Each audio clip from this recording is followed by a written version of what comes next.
All right, everybody, welcome back to the Messy Keto Kitchen. I'm Steffi, this is Dean. I'm Dean. You don't know who you are.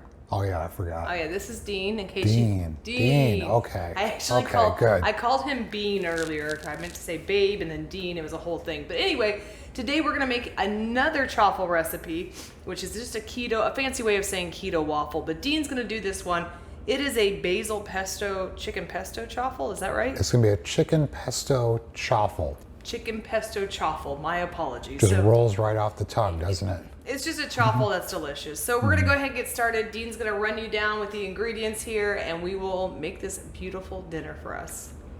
Okay, so we're gonna have olive oil for the pesto, Parmesan for the pesto, garlic, lots and lots of garlic, basil for the pesto, and normally traditionally it's with pine nuts, or sometimes people will do walnuts because it's a little cheaper.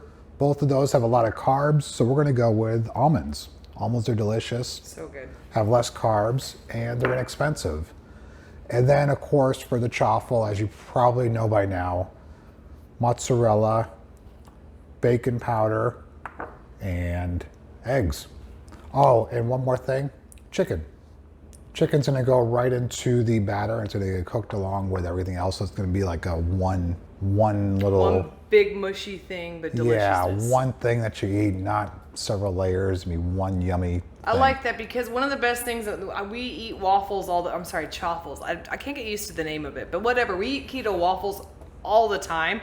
We didn't even know this was a big thing. We've been doing this for a long time. So this is just kind of fun for us to kind of show you guys the versatility of it. But real quick, I just want to get, we add baking powder to our chaffles just to make them nice and fluffy. They get a much better texture, in my opinion. You can go without it. It's about a teaspoon that you're going to use. As far as the Parmesan cheese, right now we have about 2.5 tablespoons in there. You can adjust that based on how much you like. It's not going to ruin it if you go with a little bit less, but Parmesan is super good. And then, of course, the basil, we took about 4 leaves of the basil. This is 3/4 of a cup of the mozzarella cheese. A traditional chaffle or keto waffle, whatever you want to call it, the base of it is always going to be a cheese. So it can be cream cheese, it can be mozzarella cheese. In this particular one, some cheese. Yeah, some sort of cheese. In this particular one, we're going to go ahead and use mozzarella because it's fancy in Italiano. Is pesto an Italiano dish? It is Italian dish. Okay, there you go. So mozzarella. I'm making this as we go. I'm making it up as we go. I hope you guys enjoy it. So Dean, let's get started. Okay guys, for the pesto, we're gonna start with the pesto preparation first. Basically we have 4 ingredients. We've got the olive oil, 5 ingredients. Ingredients just keep popping up. We've got the almonds, we've got the garlic, we've got the Parmesan, the basil, and the olive oil. Now you want a good olive oil because it's gonna be one of the main ingredients. So you wanna really taste a really good fruity olive oil. Let's see, we're gonna just rough chop the basil. Normally I'd get in there and really cut it up really finely, but this time we're gonna make the food processor do the majority of the work. Why should I do the work? So that's all we really need. Don't really need it real fine. Garlic. Pull some cloves out of there. And I'm gonna use 3 cloves this time. If your cloves are bigger or smaller, then adjust. Easiest way to get the paper off, crush it, and then the paper separates from the rest of it. I crushed it a little too hard that time. Oh, that's actually 2 cloves. And 1 more. And just like with the basil, we're gonna make the food processor do the heavy lifting for us. We're just gonna make it a little bit smaller so the teeth can get its hands on it. And you wanna get the little stem off because it's got a little hard piece that doesn't taste very yummy. Crush them up just a little bit. And that's really all we need to do before we put it in the food processor. Okay, so we've got the food processor set up here and we've got all our ingredients ready to go. I'm gonna go ahead and drop in all this basil. I'm gonna drop all of this garlic, and this is about 4 cloves of garlic, approximately. I am going to drop in about a tablespoon of these sliced almonds, Parmesan. This is gonna be about 2 tablespoons of Parmesan.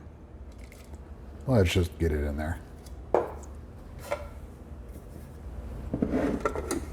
Now what's going to happen is I'm going to start it going.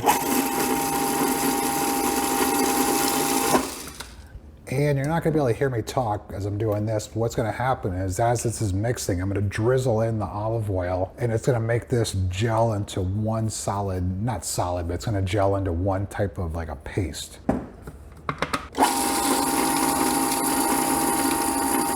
Okay, so right now I'm just pushing all the stuff down off the sides there because it kind of collects around the edge. So you just push it back in, put your lid back on, and go back at it with more olive oil. I'm going to put a little more in ahead of time.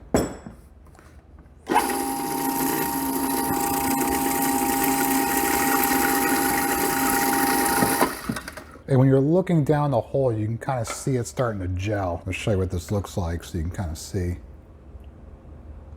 That's starting to look more like a pesto paste.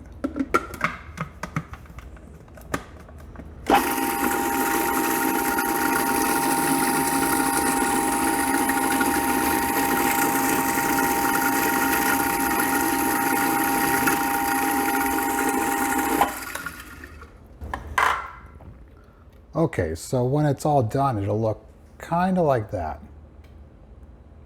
If I add a little more basil, it'll get a little darker green color, but this looks good right here, actually.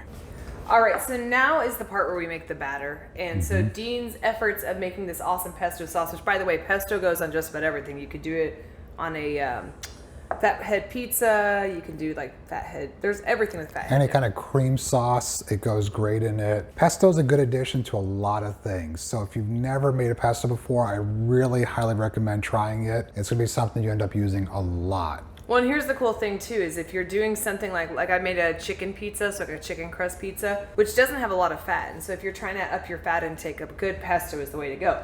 If you buy pesto at the store, it's extremely expensive. It's good, but it's extremely expensive. And it doesn't taste nearly as good as making it at home. Well, and how long did that take me?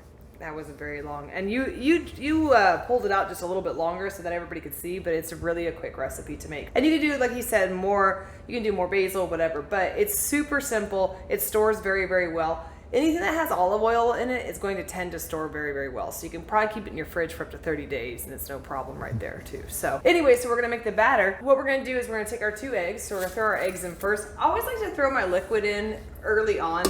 I didn't do it in the last video, I realized that. But just that way the blades already have that coating of the liquid so things incorporate a little bit better. So we've got 2 eggs for our mixture here. And then we used 3/4 of a cup of mozzarella. The cool thing with mozzarella and most of the, mozzarella versus like a cream cheese, it's gonna hold together a little bit better. A cream cheese is gonna be something that you're gonna use more for like the sweeter waffles, because in my sweeter waffles I tend to use almond flour, but with the ones that don't have almond flour, this is gonna hold it together. It's a better binding agent. So 3/4 of a cup. And then if you grab that teaspoon there, Dean will do 1 teaspoon. Like I said, you can omit this. You don't have to have them. A lot of the chaffle recipes do not call for baking powder. I like my waffles fluffy. That's how I like it. I have yet to master it without the baking powder. So if you know how, you just tell me, but so far I've yet to see it. So we're gonna start that one and just give this one a quick blend.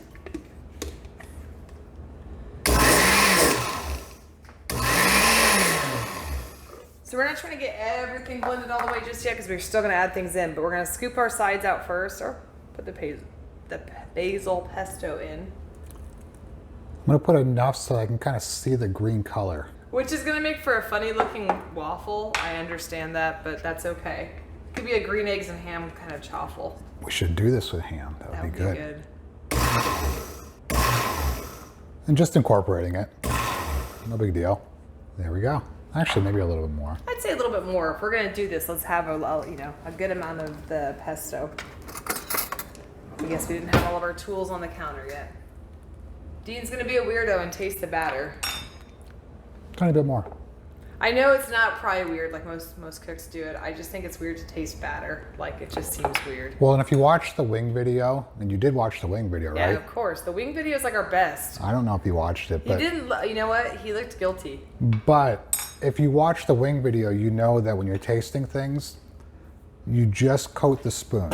You don't scoop up on any, because that's not how much you're going to have with each bite. You coat the spoon because that actually gives you an idea of how well things are seasoned.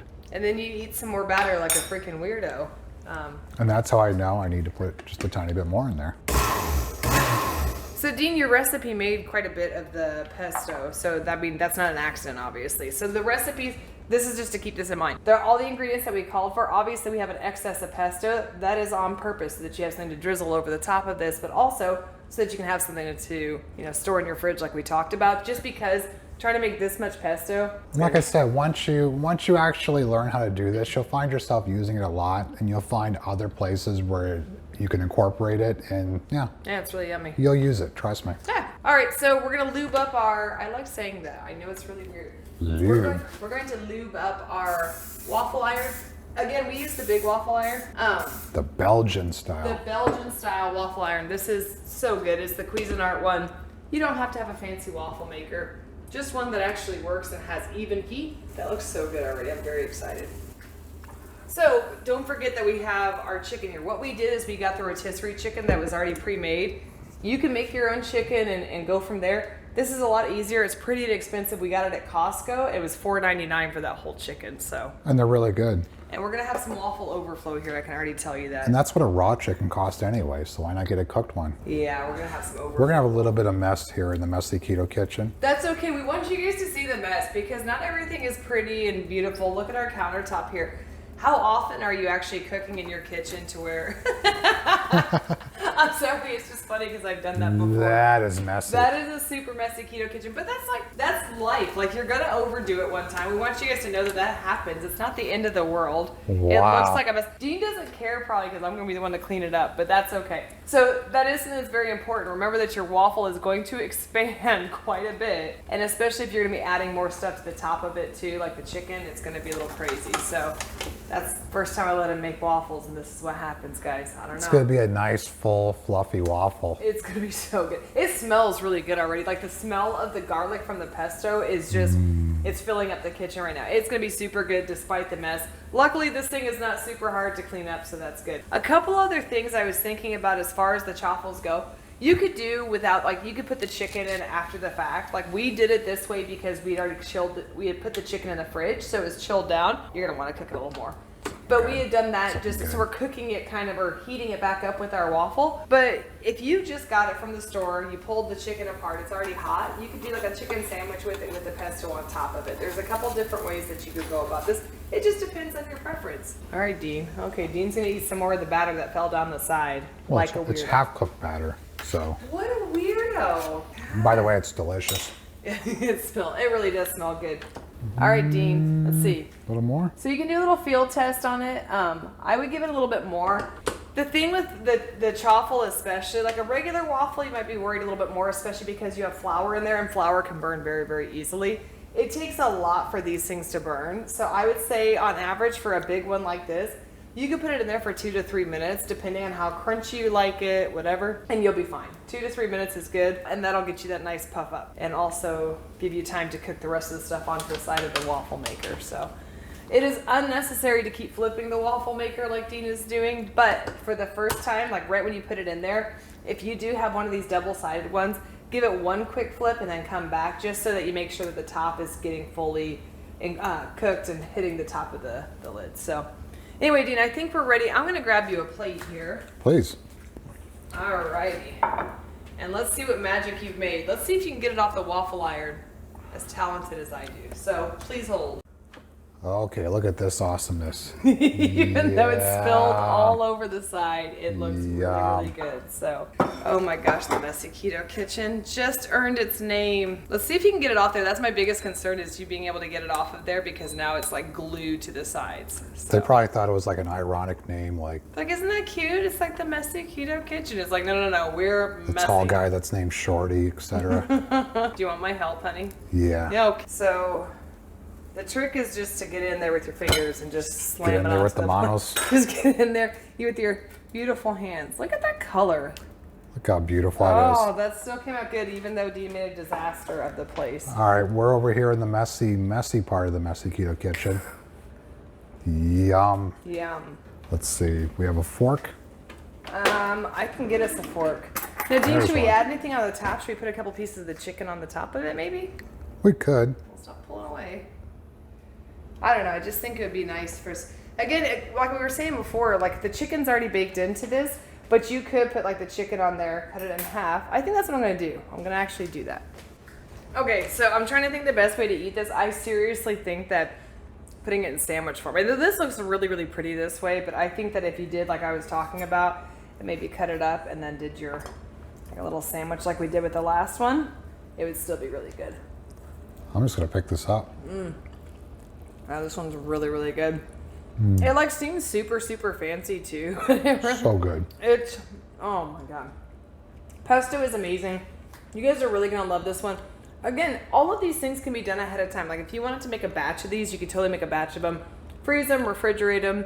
These are freeze just fine. They'll freeze really, really well. You could put them, reheat them in your oven. You could probably reheat them in your microwave or even on your waffle iron again. You can bring it back out onto your waffle iron and just bring that heat up. They have a good moisture content, so they're going to be able to pick that up really well. But Think there's enough garlic? I love garlic. There is plenty of garlic. It is the perfect amount. I'm under the opinion that you can't have too much garlic. That's not true.